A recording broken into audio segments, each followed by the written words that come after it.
Mega family మొత్తం remake వెంట పడ్డారు అనే వాళ్ళకి చరణ్ కౌంటర్ తో చెక్ పెట్టాడు. నాన్నగారి సినిమా రీమేకే, పవన్ కళ్యాణ్ గారు చేస్తున్న సినిమా కూడా రీమేకే. ఎవరైనా మెగా హీరోలు వరుసగా రీమేక్ చేస్తున్నారని అంటే అలాంటి మాటలు పట్టించుకోవద్దని ఫ్యాన్స్ కి చెప్పాడు చరణ్. మెగా హీరోలు సక్సెస్ కోసమే రీమేక్ చేస్తున్నారు అంటూ విమర్శలు వస్తున్నాయి. ఈ విమర్శలకు చరణ్ కౌంటర్ ఇస్తూ రీమేక్ చేయడంలో తప్పేముంది, రీమేక్ అనేది కూడా సినిమానే. ఇంకో రాష్ట్రంలో బాగా ఆడిన సినిమాను మన వారికి కూడా చూపించాలి అనే ఉద్దేశంతోనే రీమేక్ చేస్తాం, అంతేగాని కొత్త కథలు లేక కాదు. రామ్ చరణ్ నటించిన ధృవ చిత్రం ఇటీవల రిలీజ్ అయి సక్సెస్ ను సాధించింది. ఓవర్సీస్ లో 1 మిలియన్ మార్క్ సాధించి రికార్డ్ క్రియేట్ చేసింది.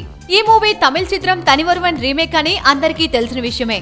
ఇక మెగాస్టార్ చిరంజీవి నటిస్తున్న 150వ చిత్రం ఖైదీ నెంబర్ 150 కూడా తమిళ మూవీ కత్తి రీమేకే. సబ్స్క్రైబ్ చేయడం మర్చిపోకండి. వీలైతే లైక్, కుదిరితే కామెంట్ పెట్టండి. ఇలాంటి ఇంట్రెస్టింగ్ బ్రేకింగ్ బిగ్ న్యూస్ మాకు తెలిసిన వెంటనే మీకు తెలియజేస్తాం. మాతో టచ్ లో ఉండండి.